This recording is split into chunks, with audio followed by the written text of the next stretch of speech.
ಗಬ್ಬೆದ್ದು ನಾರುತ್ತಿರುವ ಚರಂಡಿ ಅವ್ಯವಸ್ಥೆಯಿಂದಾಗಿ ಗ್ರಾಮಸ್ಥರು ಮೂಗು ಮುಚ್ಚಿಕೊಂಡೇ ಓಡಾಡುವ ಪರಿಸ್ಥಿತಿ ನಿರ್ಮಾಣವಾಗಿದೆ.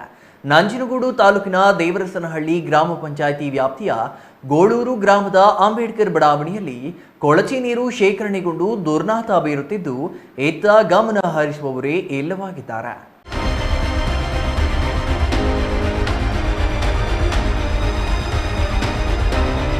ನಂಜನಗೂಡು ಚಾಮರಾಜನಗರ ರಾಷ್ಟ್ರೀಯ ಹೆದ್ದಾರಿ ಪಕ್ಕದಲ್ಲಿಯೇ ಇರುವ ಗೋಳೂರು ಗ್ರಾಮದ ಅಂಬೇಡ್ಕರ್ ಬಡಾವಣೆಯಲ್ಲಿ ಕಳೆದ 10 ವರ್ಷಗಳಿಂದ ಚರಂಡಿಯ ಕೊಳಚೆ ನೀರು ಸರಾಗವಾಗಿ ಹರಿಯದೆ ನಿಂತಲ್ಲೇ ನಿಂತು ಗಬ್ಬೆದ್ದು ನಾರುತ್ತಿದೆ.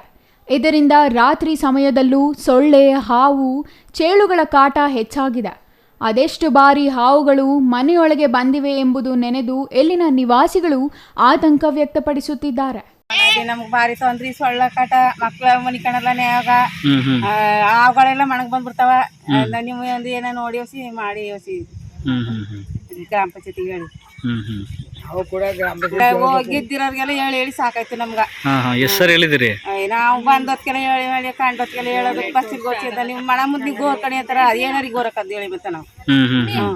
ಚರಂಡಿಯ ಕೊಳಚೆ ನೀರಿನಿಂದ ಸಾಂಕ್ರಾಮಿಕ ರೋಗಗಳು ಹರಡುವ ಭೀತಿಯಲ್ಲಿ ಗ್ರಾಮಸ್ಥರಿದ್ದಾರೆ. ಪ್ರತಿನಿತ್ಯ ನಿವಾಸಿಗಳು ಮತ್ತು ಚಿಕ್ಕ ಮಕ್ಕಳು ಇದೇ ರಸ್ತೆಯಲ್ಲಿ ಸಂಚರಿಸಬೇಕಿರುವುದರಿಂದ ಮೂಗು ಮುಚ್ಚಿಕೊಂಡು ತಿರುಗಾಡುವ ಪರಿಸ್ಥಿತಿ ನಿರ್ಮಾಣವಾಗಿದೆ.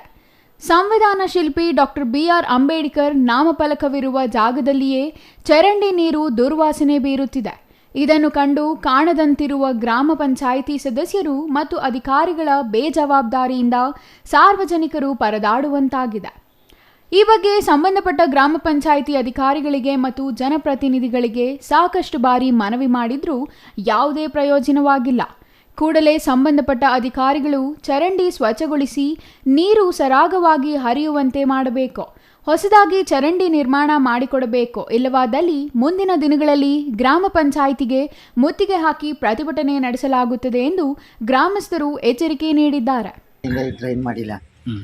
ಡ್ರೈನ್ ಮಾಡಿಲ್ಲ, ಬರೀ ಸೊಳ್ಳ ಏಟು ಮೇಲಿಂದ ಎಲ್ಲ ನೀರು ಇಲ್ಲ ಅಷ್ಟಿಗೆ ಬಂದು ಎಲ್ಲ ನೀರೆಲ್ಲ ತುಂಬ್ಕೊತಾ ರಾತ್ರಿ ಹೊತ್ತು ನಿದ್ದೆ ಮಾಡೋಕ್ಕಾಗಲ್ಲ.